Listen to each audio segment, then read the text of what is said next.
What's up? We will begin very shortly here.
Hello, hello, hello, everyone. What's up? Welcome to our March Career Clinic. We are going to talk about how to partner with university recruiters. So that means we're going to learn a lot about what is a university recruiter, how do you find them, and how can you best work with them to, increase your chances of finding jobs, whether you are a student, an intern, or early in your career. We're going to talk all about that. So, our career clinics are a way for us to create more access, better access to career development resources. And so that's why we do this every month, and that's why it's free. You can find it on YouTube Live. I'm also streaming this to my Facebook profile page, which is public right now.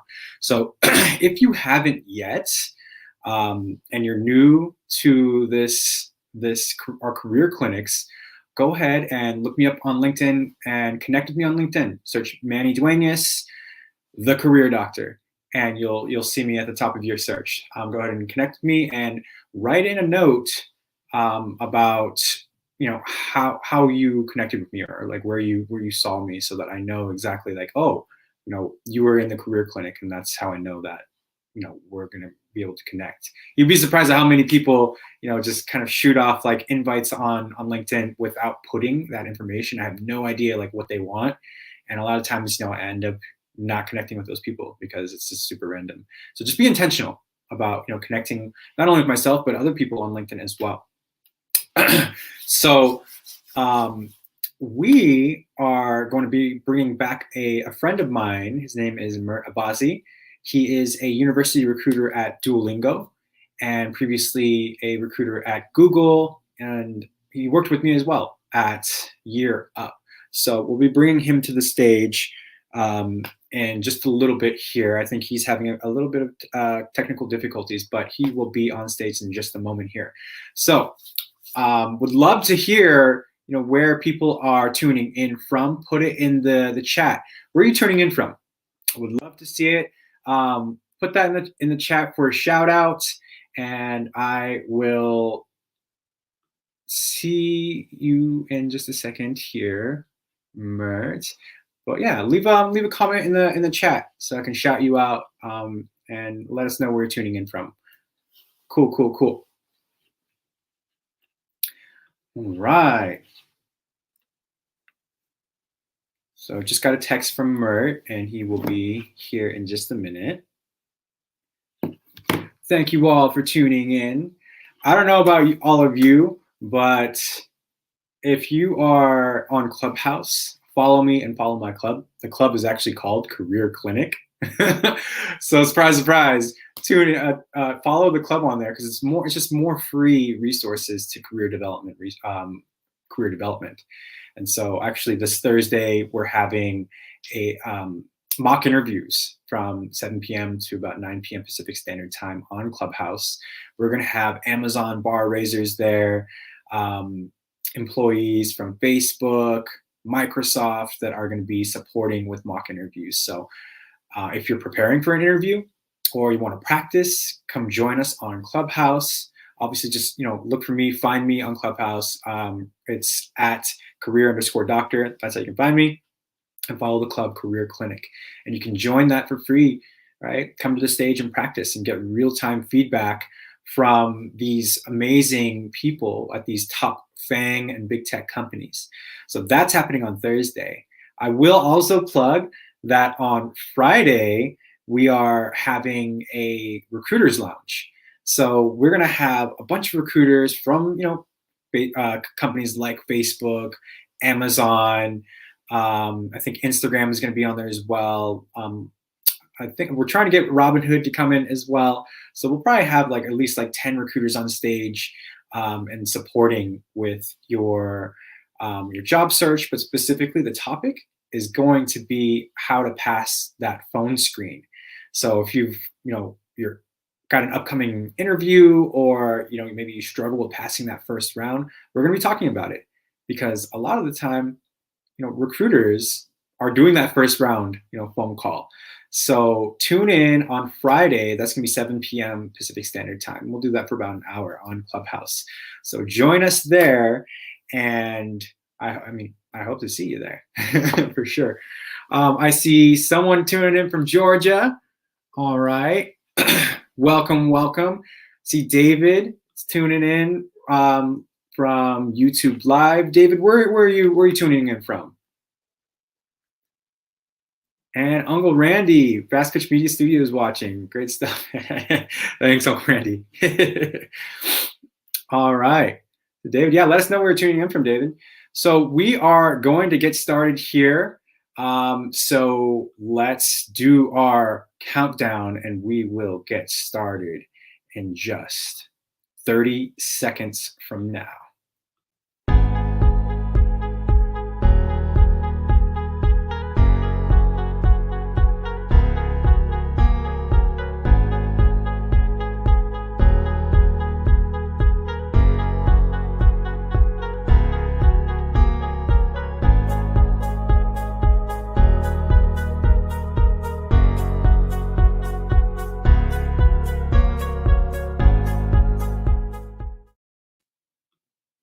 All right, so we are ready to start. So I am going to bring my buddy Mert to the stage in just a second. I just want to let you all know. Actually, let me bring him to the stage right now. But I do want to give a plug. Welcome everybody to March Career Clinic. We do this every month. It is a free career development resource. You can find us on YouTube. Just search Career Doctor Media. This is also streaming to Facebook right now as well. It's public. So we do it every month. It's free, and I'm interviewing professionals, recruiters, career coaches, and people from top companies around the world to provide you better resources to career development and to help you in your job searches and careers. So without further ado, welcome, Mert. How are you doing? Doing well, Manny. Great to connect with you again. Yes. If any of you were following us back in December, Mert was also on the panel that we had, our December Career Clinic panel, and there was about, I think, 7 individuals on that panel, and Mert was representing Duolingo. So bringing him back today to talk about how to partner with university recruiters. So welcome. I appreciate you, Mert, for taking time out of your lunch to join us today. Of course. Thank you so much for all the help and support you provide to all our like interns, university graduates, or any job seekers who are looking to start their career or to change their career.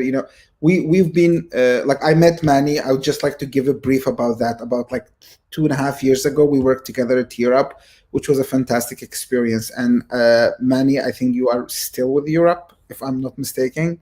Yeah. And I left like a little while ago, and it was an amazing experience, a great organization. I really see it as a school in terms of learning a lot and also meeting a lot of great people. Like, of course, Manny is one of them. Thank you, Mert. I appreciate that. We miss you. We miss you so much. Definitely, things have changed, but we're program is, of course, running and doing well. So thank you so much for letting everyone know how we've connected. That's amazing. So why don't we just jump right in to the questions here, because I got a couple for you, all right, to talk about how we can best work with university recruiters. So first off, what is the difference between a campus recruiter, university recruiter, and just maybe even like a general recruiter? What's the difference? So campus recruiter, university recruiter, I would say it is pretty much the same. Like, it's the same job. It's just different terminologies depending on the organization, depending on who's posting the job, but it's actually does the same thing, which is basically going to universities, connecting with career centers, helping with or supporting candidates who are looking for internship during their studies, or they are just graduating and starting to their career in a new area or want to continue an area. For example, I recruit MBA students. And MBA students could be someone who just finished undergrad, went to MBA immediately, or could be someone who worked for 10 years, and then they are back and they are working also trying to get in a new field or trying to advance in their own field. So the key difference between a recruiter and a university recruiter is like what we call university or campus recruiter versus industry recruiter. The university and campus recruiters work mainly with students who are looking for internship or who are about to graduate from a variety of programs, versus industries recruiters work more with experienced candidates. For example, someone who's been like in the field for 10, 15 years, and anything outside of new graduates would be considered industry recruiting. Oh, so you specialize in working with like students, and do you also work with recent graduates? Yes, so it depends, depending on what the company defines what a new graduate is. And I would say new graduate for some companies is like up to a year after their graduation. After that, you become an industry candidate.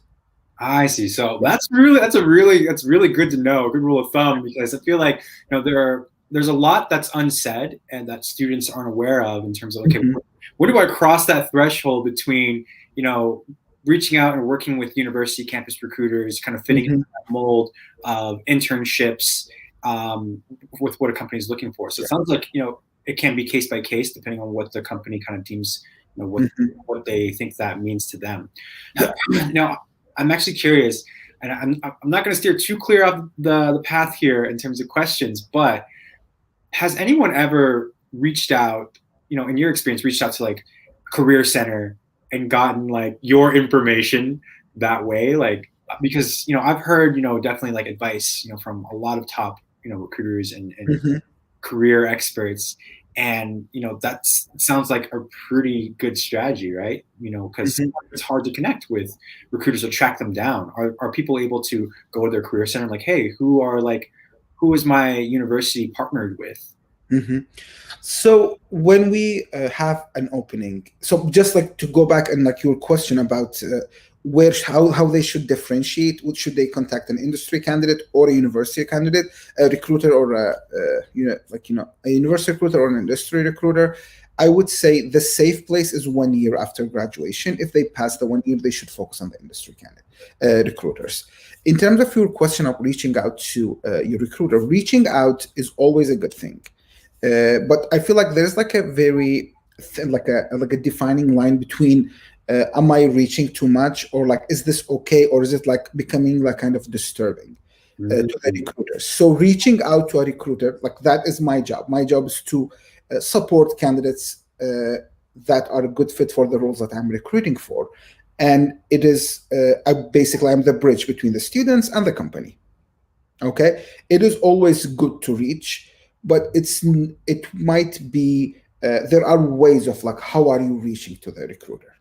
For example, when we post jobs in career sites, we do add our contact information there. So, for example, I do add my email, and I do get emails from the candidates who will be like, "Hey, I saw your post on X university's website, and I'm reaching out, and I already applied." Okay. For Duolingo, first of all, I encourage any candidates to reach out if they are applying. But I would also they have to apply first through the online platform, because we don't accept resumes directly. And I guess most of the companies are like that. When you reach out, you are asking to apply for a job. The standard answer is to send you a link and ask you to apply. Once you apply, then the candidate goes through the pipeline. But I would like to touch in terms of how to reach out to the recruiter, because you asked about that as well. That's a topic I'm I give a lot of advice to friends around me about it. It's when you are reaching out to a recruiter, be sure, first of all, do your research. Is this recruiter the right recruiter? For example, I'm a university recruiter for product management and data science. Anyone who reaches out and says I saw that you are recruiting product managers and data scientists at Duolingo, that email immediately draws my attention. Yes. Versus hi, my name is X, I'm looking for jobs, and this is my resume. Take a look and tell me if there is a role that is looking would work for me. So of course, I'm a recruiter, my role is to support, but for recruiters in general, we need to see that there is some research has done, you are targeting the right person. And if, for example, I had a couple candidates reached out to me last time, and they said, I met you in the career panel that Manny organized. Immediately got my attention. Or I got your contact information through the career office. So showing that it is not a generic email that's been sent to 10 different recruiters at the same time, plus following up after a week or two, but not over following up. By over following up, I had a candidate who will send me a long email, and after 2 days they will email me again, why you didn't respond, and why you didn't respond. Give it a week and see. Most recruiters get back to their candidates. I personally do. I don't miss any emails. And I would say, just to add to that, take it with, like Mert said, take it with a grain of salt. If you don't hear back, immediately, a lot recruiters are, especially right now, are being, a lot of messages are coming in, right? And it takes, time to kind of, add everyone, sift through all the messages. So if you don't hear back, that moment that you send your message out, totally okay. Take a breather, and continue researching and being intentional about reaching out to, other recruiters that may be, specific to what you're looking for. So I love what Mert, what you just said, it's that being intentional, being intentional about how you're reaching out, and I think recruiters really appreciate that, because, and I've heard the stories, from the recruiter's lens, people reaching out, asking about jobs that they don't recruit for, right? Or asking hey, can you look at my resume? Or is your company hiring, right? So do your due diligence, be intentional, so that you're making it as easy as possible for the recruiter to partner with you and support you in the way that you're looking for.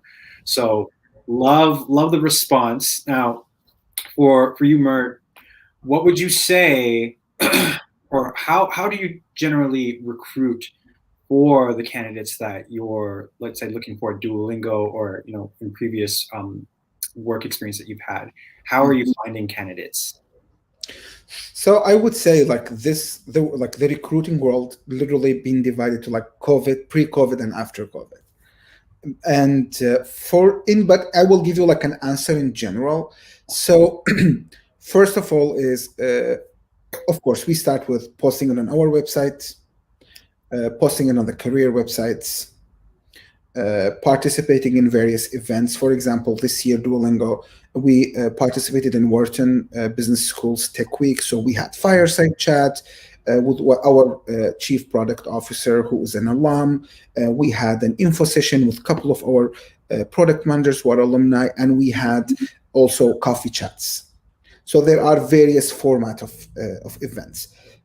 Previously, all these events used to be held in person. So we will travel to different campuses and have the events there. We don't know how things are going to be sorted out by this fall. Definitely, we haven't had any in-person events for over a year. I don't think any since like last like January 2020. No, like I don't think there's any universities or companies have in-person recruiting events.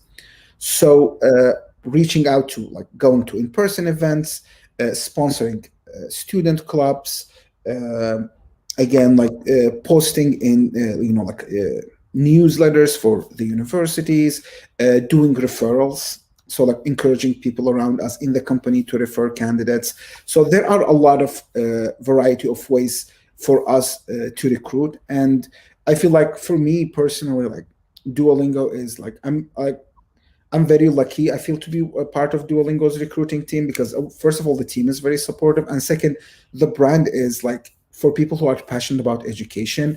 Duolingo is like one of the first companies that comes to mind if you want to work in education tech.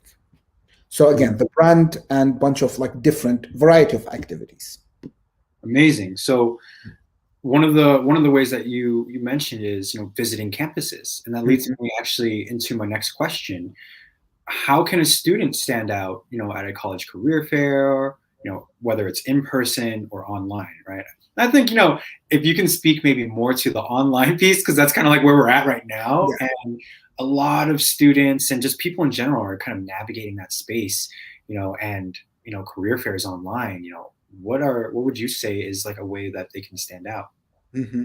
So for any job or like in university recruiting, whether you are reaching out to a recruiter or a product manager or an engineer, I would say the key thing is, or like the key factor is being doing a good research. For example, Duolingo product management. I did like close to 20 events last fall, and it was in a variety of schools. And there will be some candidates who come so we will have the info session. After the info session, we'll have time for Q&A, and there will be a candidate who's coming and be like, I looked at DuoCon, which is like one of the biggest events that Duolingo hosts for language learners across the world, and I like this specific session, and the product manager there said this. What do they mean? So like showing that as an individual or as a student who's looking for a job, you've done research, you know what company you are applying for, and you know like the products or the contribution that the company is doing in general to the industry or like to our lives in general. So for Duolingo, for example, what really draws my attention as a recruiter is if someone talks about how they use the app, how they connect personally with the app. If they say, like, our CEO came to the US as an international student, I came to the US as an international student as well. Like, a lot of people know his life story and they will connect about that. They will talk about that. And it is available. Like, if any university students wants to apply to Duolingo and they just Google, go on LinkedIn and just go University Recruiter Duolingo, my profile is one of them. And they just go through my post, they will learn a lot of stuff about the company. So showing when you are communicating with the recruiter, showing that you've done research about the company and you know why you are applying, versus, again, back to my previous answer as well, versus one answer is like, my name is X, I'm a computer science student at this university, I'm looking for this type of jobs, are you hiring? Or like there will be like people who like print out the resume and hand you the resume. These are like, there should be more creativity to that, and doing research and understanding the company. It's like really stands out. And there are like personal stuff. For example, someone will come out to me and be just like, so I saw that you speak 6 languages, or like things like that. So I'll be just like, oh, this person here really knows. So it's like, I think I mentioned that in our previous panel as well. It's like recruiters, like talking to recruiters, also kind of like going on a date. You need to know what's going on in the other person as well. You go look at their social media, or like, not like in this case, it's like LinkedIn. So you need to know this person's background. You need to like find something to connect with them, and to stand out without like being like, I don't know, like I saw like that you had I don't know, sushi last night. That is way too much information. So you need to know the balance of like, I've done research about you, but within professional boundaries. That makes sense. I love that you dropped it at the end there. Like, keep it professional, though, right? Yeah. Oh, yeah. We got to stay away from the sushi. Like knowing what they had for dinner is probably a little too invasive. Yeah. But to your point, students, job seekers, there's a great way to do this, and to practice this is, for example, right now, go onto LinkedIn, connect with Mert Abbasi on LinkedIn. It says, right under his profile picture, hiring, #hiring, with the purple banner. So, and Duolingo, can't miss it. So when you connect with him, send the note, be intentional, and say, hey, this is, I'm on the career clinic right now, and that's how I came into contact with you. And then a little bit about yourself. Send that out, and then when you connect, you can actually look at Mert's activity. So look at his activity and what posts that Mert's made. Engage in his posts. It's the same thing. You can treat this the same way with Duolingo. Search Duolingo on the company. You can look at the postings they've made, the events that they've done, and you can engage in those posts that they've made. Right, making it more. People are going to see that who are making those posts. But more specifically for Mert, if you're engaging with his posts, then he kind of knows who you are even before, maybe potentially before you've connected, or sent him a message. So it becomes a little bit easier, to make that connection between, the connection with forming that potential partnership between you and a university recruiter. So that's one way that you can go about, easing your way into connecting with people. It's not entirely geared toward recruiters. You can do that for almost anyone on LinkedIn. You can do that for almost any company on LinkedIn.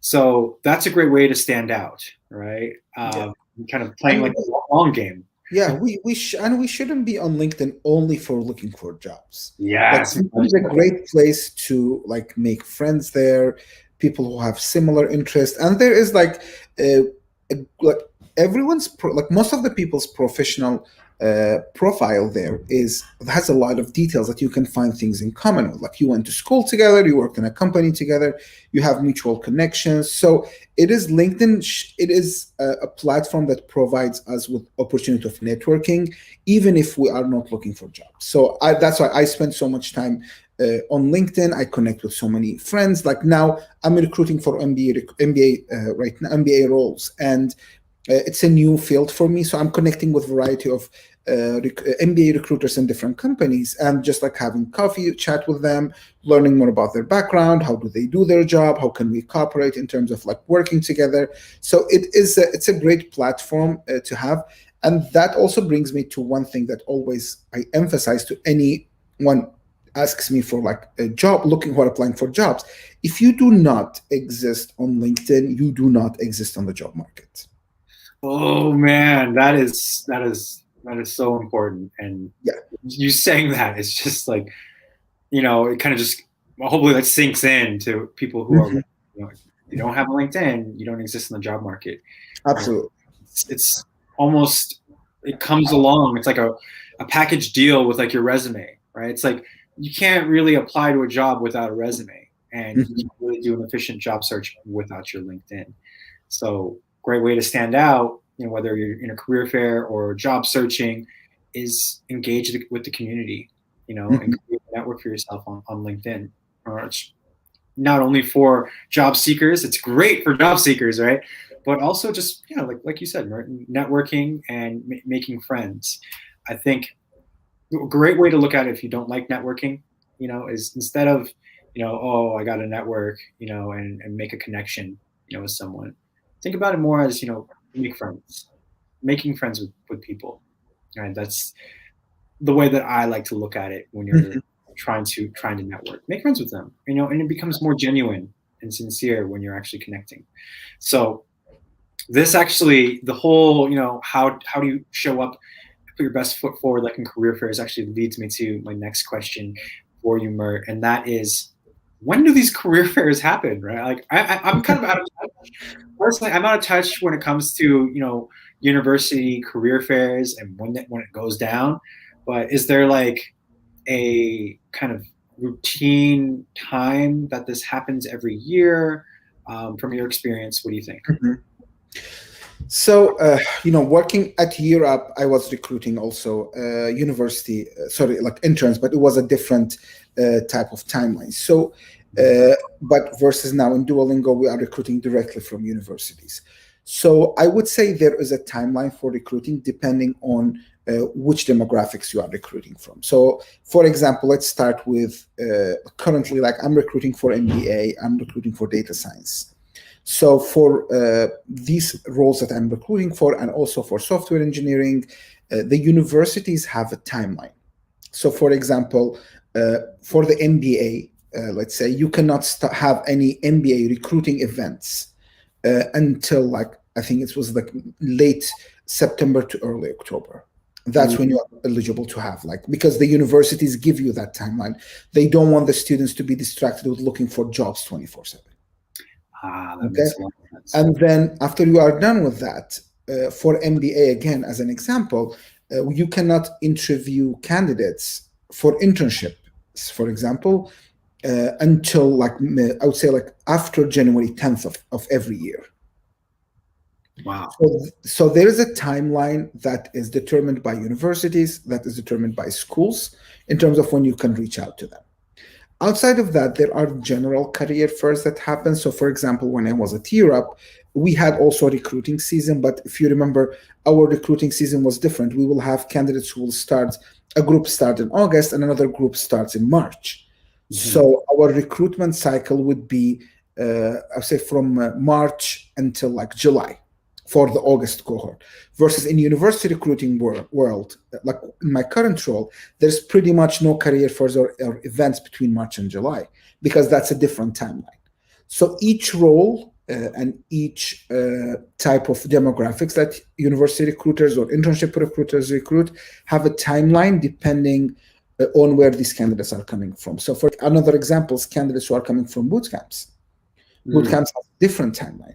So a candidate or a recruiter need to be aware of these timelines, so they would stay like within the boundaries that these company, like the universities or the boot camps or the internship programs like Europe or other programs give them.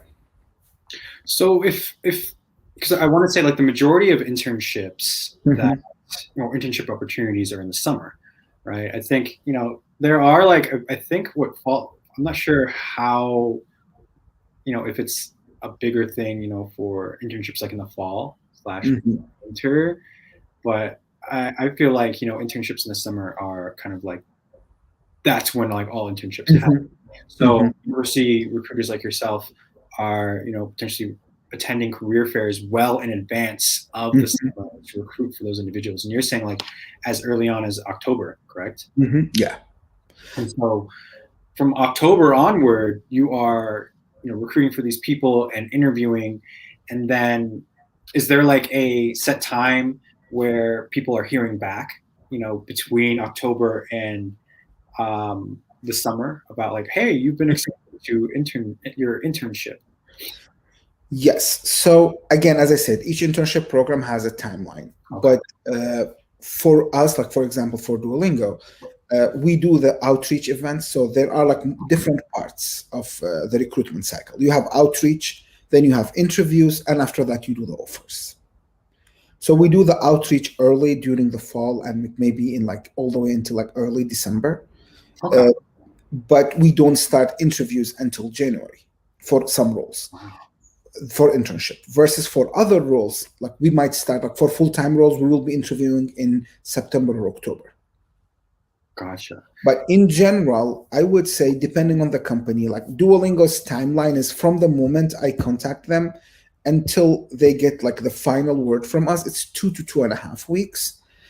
And we get back to them within 24 to 48 hours after every step. So for example, they have I have candidates to this afternoon who have phone calls with me.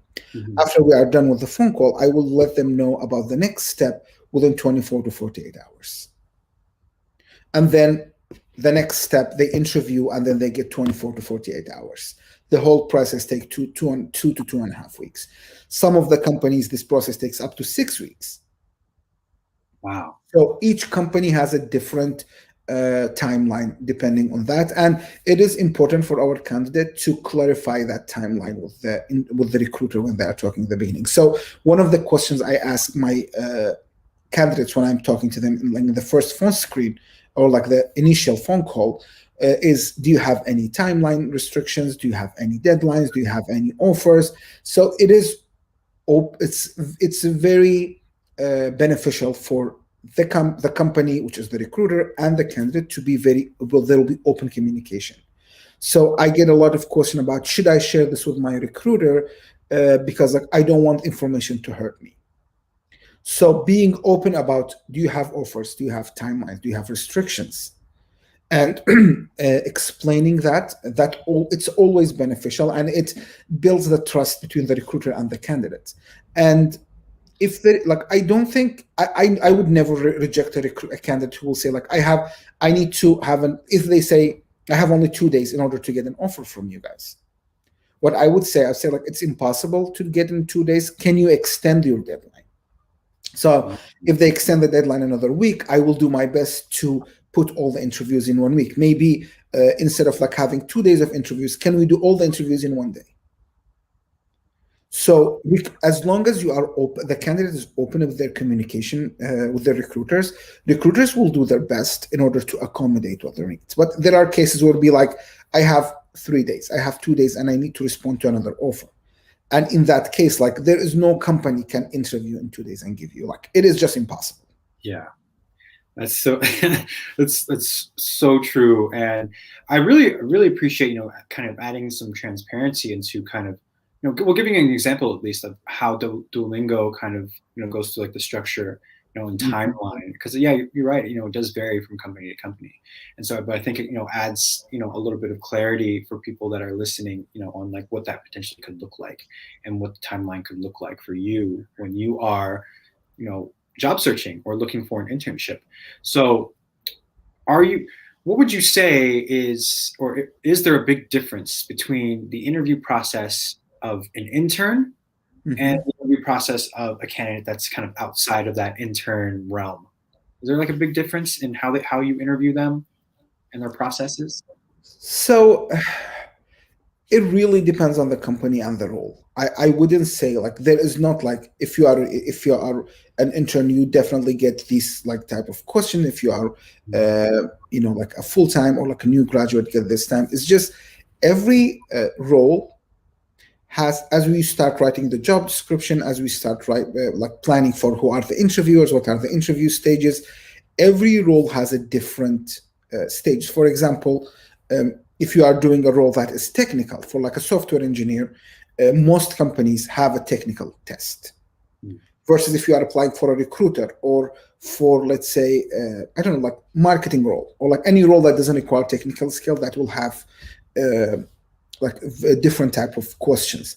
So the type of interview and the type of question that will be asked during the interviews or the interview structure, it depends on what do we want to learn from this so if you are applying when I apply as a recruiter, we want to know if this person knows how to make a recruiting plan, if this person knows how to source. We want to know have this person done any program management before. We want to know have this person, how are they in a team environment. Versus when you are applying to, let's say, programming front and engineering, someone who's like knows how to like do Java, or for let's say for specifically for like Android, what are the skills that we need? So the interview is a reflection of what are the skills that we want to be sure that this candidate knows and this candidate can contribute to our team. That makes sense. I guess I was asking because, I feel like there are a lot of students, interns, who don't have prior experience in the role that they're trying to get into, versus, someone who's been on the job market, is applying to a job, maybe they have previous experience already. So, so you're saying that the interview is going to be tailored to potentially maybe their academic experience, and and because obviously the recruiters are looking at that, and I would assume are being intentional about like, okay, they're applying to this internship, but I know that they don't have, prior professional experience. And so the interview changes along with knowing that. Yes. So that's a great question, actually. So for university, let's say if I'm recruiting an undergraduate, computer science or undergraduate economics major for a role that is a product manager. Okay. Product manager is not a field that you teach in school. So a lot of people, it's just like, similar to recruiting. There's no recruiting class. You just like kind of fall into it. And I would say that is when you find more general things to assess this person on. For example, like a teamwork, technical skills, the variety of different topics that you will assess them. But you are aware that I'm recruiting for a product manager. And product management is not a skill that's taught in school openly. There's no product management major. So in the company, you provide mentorship. You provide professional development opportunities. You provide, let's say, a manager who will be like willing to work with someone who's a new graduate and they're aware that they don't know everything and they will need more support versus hiring someone experienced. So, like to summarize that, you assess for skills that are accessible, and you provide the infrastructure or you provide the support within the company that will help these candidates in order to succeed, to set them up for success in their roles. Okay. So, and I think that this definitely kind of segues into, wrapping up like our questions here before we kind of, start like a Q&A with the audience. But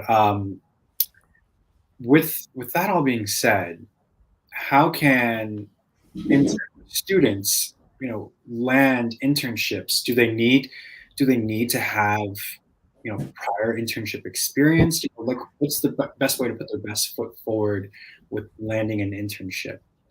So it depends on the job requirement as well. Okay. So like, for example, if you are applying as an intern and you are in your like junior year, like you have 1 year to graduate, having an internship previously, it will look good on your resume. But if you are applying as a sophomore, it's very unlikely that you can get internship when you are in your freshman year at the university. So showing that you are working in projects in the company, in the university. For example, if you're applying for data science role, showing that you were maybe a TA, a teaching assistant during one of your data science classes. Maybe you worked in, hello, Manny? Hello? Hello?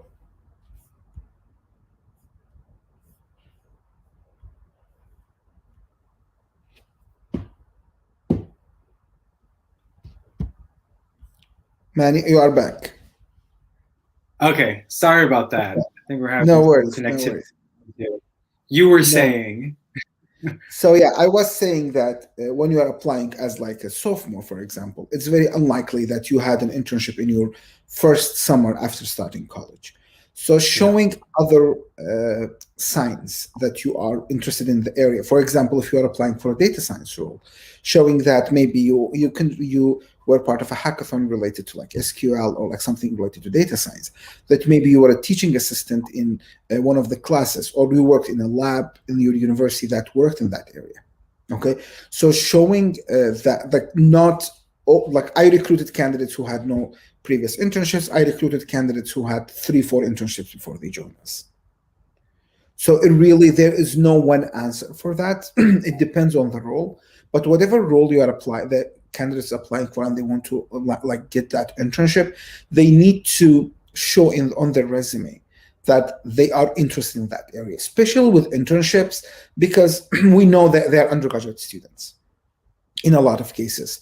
And we know that they haven't had the chance. They're like maybe 18, 19, 20, like in general, regardless of the age, they are in their early career. They just started their undergrad or their community college degree, and they didn't have a time to build enough experience. So showing that there's an interest, there's a potential, and the interest and potential. You don't need to work for a specific software company in order to be a good like programmer, for example. Maybe you worked on a project by yourself. Maybe you participated in hackathon. Again, as I said, like teaching assistant in one of the classes, taking online classes. Like I, at my job and one of my previous job, I recruited someone who had a PhD in math, but they taught themselves machine learning online completely. Wow. So they spent a year and a half taking online classes, doing research, and they passed one of these machine learning tests with the highest score possible. So no machine learning, just by themselves. And they showed that on the resume that they said basically, for the last 2 years, I did not work because I focused on machine learning. These are the projects I worked on. These are the articles I did. These are the events I contributed. Let me jump in here just to highlight anyone who's listening or anyone who watches this, first generation students or recent college graduates, because I recognize that it can be difficult to obtain internships when you're in that area. I know personally for myself as a first gen college graduate, I was working part time, so I wasn't able to kind of give up my part-time job, with like steady money coming in to do an internship that's potentially unpaid or without, knowing that it's going to lead to a full-time job afterward. And so for anyone who's, maybe in that boat, I would encourage you to look for volunteer opportunities. And actually, Mert dropped a lot of gems there just a moment ago. Teaching assistant, and I would say, really, like, if you got hackathons, participate in them. Anything that's extracurricular, and really like throw yourself into the projects that you do in your major and really just do a great job with those so that you can speak to them in your interview process. You put them on your LinkedIn as well. But anything that is going to kind of add to your resume that shows that you're a good fit for the job. So really being intentional, especially if you can't, you don't have the resources or ability to search for an internship, because I know that is definitely a thing and an obstacle for a lot of people. So there are other ways and strategies that you can use to build your experience and portfolio of skills. Online classes, Udemy, Udacity, LinkedIn Learning, Pluralsight.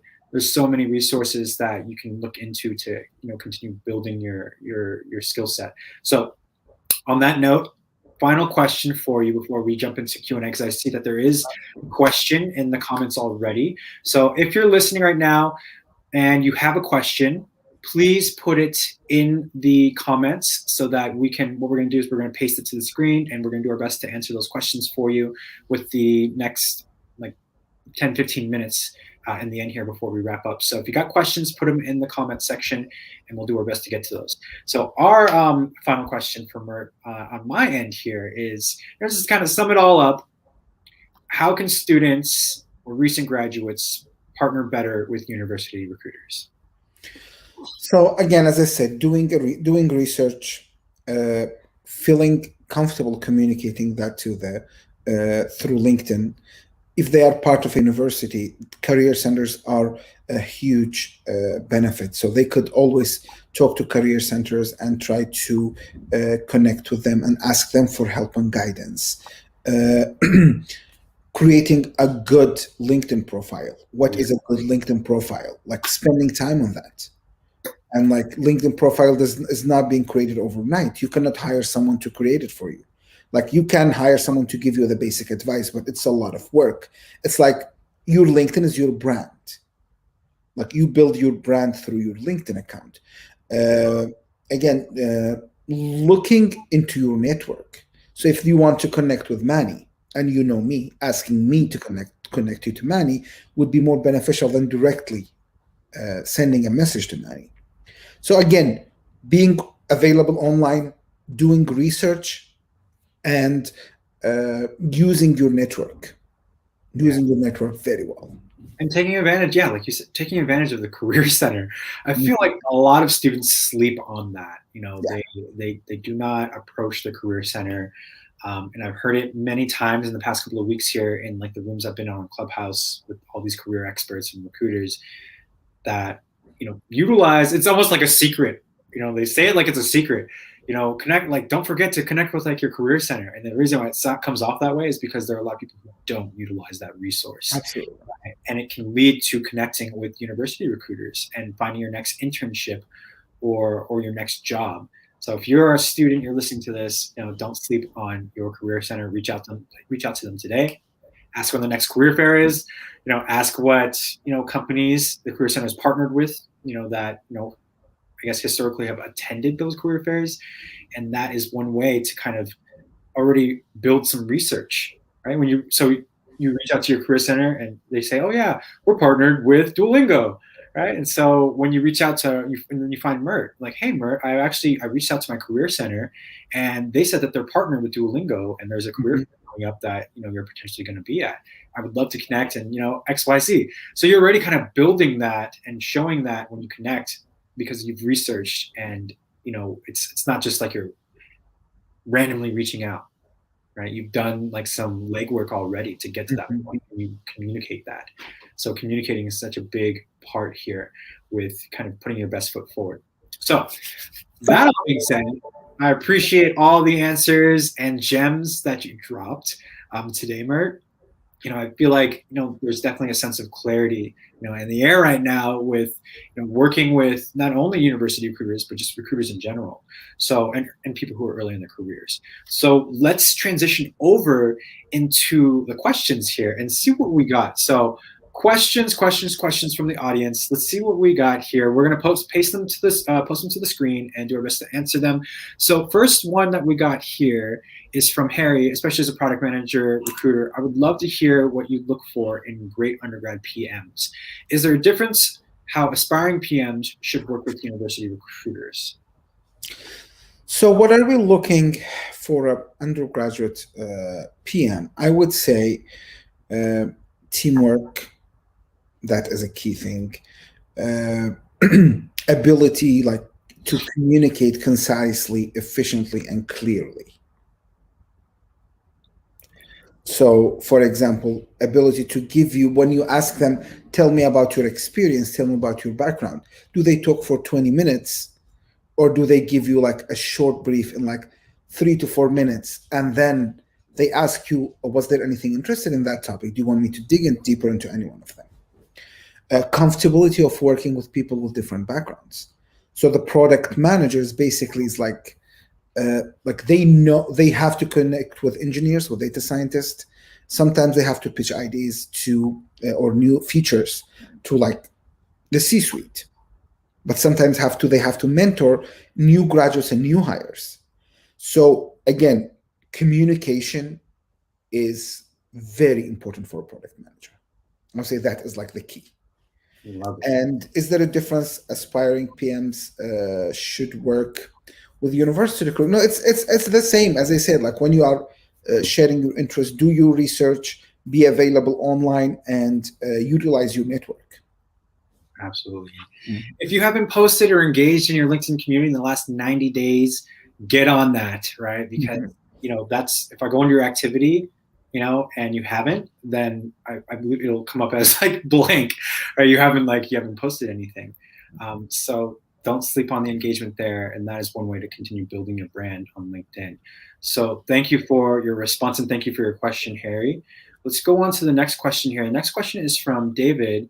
David's actually one of my mentees in the Hustle Residency program that I'm running right now. David's question is it ever too late to look for an internship? I don't think so. So it depends on the type of internship. So what type of internship are you looking for? So we go back to my same thing. I know, like I look like I seem like a broken record. Research. So like research, what do you want? So I can always give like a personal example. When I came first to the US and I was a student, I was doing my master in international education, and I was looking for a job in one of the higher education institutions, universities, private companies, as a recruiter. I remember I still have the sheet. I have 51 jobs in less than a month. Wow. I put the name of the university, my contact, the name of the job, the link to the job, my contact person there, if I know someone, When did I apply? When should I check in with them again? Okay. And also, what type of resume I used. So if you are applying for data science and product manager and software engineer internships, you should have a different resume for each one. If you have one for all, that resume is not going to work for anyone. Okay, so it is never too late. You need to do research. For example, if you graduated from MBA 2 years ago or from undergraduate 2 years ago, and you are going applying for a role that is someone who's looking for, like seniors or like juniors in college to hire them as internship, that's just like waste of time and energy. You don't need to do that. So like doing research, knowing is this the good fit for you. So like when we were at Europe was like we had candidates with associate degrees, we had candidates with high school diploma, we had candidates who started working in like studying in a university, then they dropped off. So there was a variety of candidates who applied for different roles, but they were our target group, and they did the research. And Facebook at the time wanted to hire them, so we're coordinating with Facebook. That was an internship program as well, but it was targeted toward different demographics. So you need to do your research. You need to do a targeted application. And again, research. That's the most important thing. So you can be researching, David, you can be researching, 365 days a year, on internships and, and looking for internships, researching about them.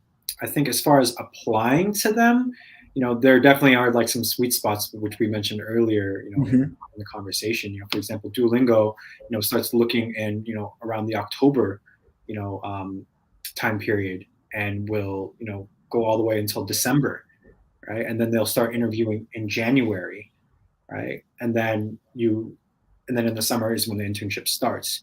So for like a lot of internships, that's, as many know, that's when they're taking place and when they start. I would say that is kind of like the window of time that you probably want to kind of abide by in terms of applying, because I feel like there is a point when it may, like you could say it is too late to apply to an internship at Duolingo for this summer, because recruiters have already closed that window and maybe they're already done interviewing in January. So that's why it's important to attend your career fairs and talk to your career centers about the timeline behind that, so that you are able to attend them. And if you're not able to attend, you're still able to research and track down the recruiters and try connecting that way if you're not able to attend those. So there's a lot you can do to finesse. Absolutely. That's what I would say, just my 2 cents in the bucket on that question. Next question we have here, and thank you for your question, David, is from Tu. And Tu, okay, Mert, you're gonna love this. Tu is actually Year Up. So Year Up tuning in. And the question is, let's say I was not able to attend a career fair on campus, but I submitted an application online. Is it a good idea to also email a campus recruiter? So what are you going to write in your email?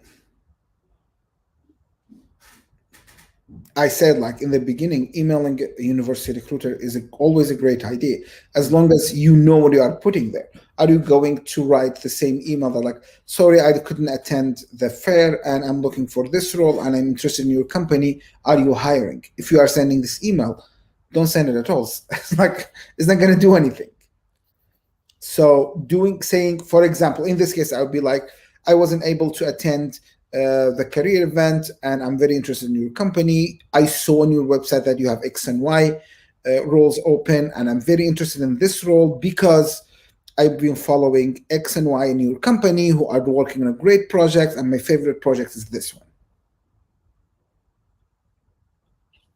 So showing that it is personalized, showing that there's an effort there, instead of like the same email that says, or like even the Slack, LinkedIn, when you are adding someone, the same Slack that says, like, I'm interested in a role in your company, I'm a CS, or like, I don't know, any major undergrad, are you hiring?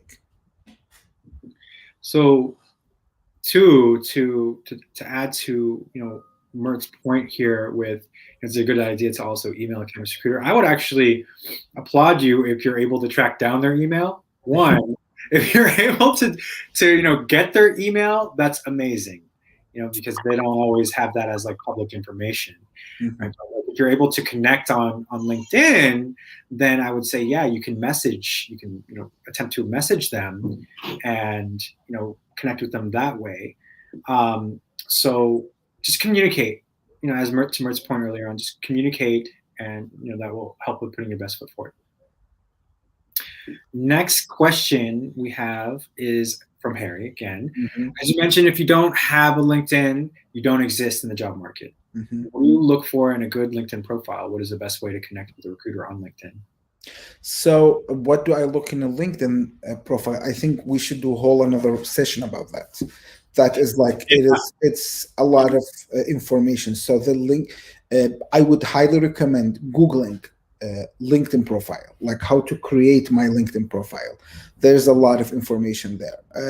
I worked on my LinkedIn profile through a lot of research and a lot of feedback from friends and career centers, people who worked around me. So if that is like that is your question to find the answer to what does a good LinkedIn profile looks like.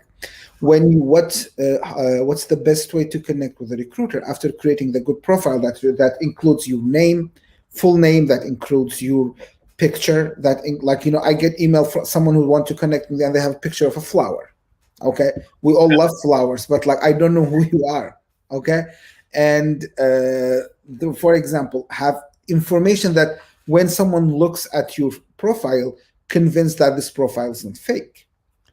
Aside from that, adding a short blurb, why do you want to connect with them? The reason, as I said, doing research and giving like a short blurb about why are you connecting with the recruiter? Are you connecting just for networking? Are you like, you could be just like, hey, I work, for example, for X education company, and I see Duolingo as a leader in the field. I'm very happy at my job, but I would love to connect with someone on LinkedIn to learn how do you guys do things. I just added someone who does MBA recruiting in one of the companies in the Bay Area. I just added them on LinkedIn, and we connected, and we are going to grab a virtual coffee. So I'm not looking for a job. I'm very happy at Duolingo. But they do a similar job to what I do. We both are MBA recruiters. Let's just share information. So again, LinkedIn does not have to always be just for job search. Okay. Absolutely. And just to add to the piece about, what's, a good LinkedIn profile look like, Harry, I would say, for the basics, for your profile picture, I would think of as your profile picture as, the picture that's going to be on the title of your book, like the front page of your book, right?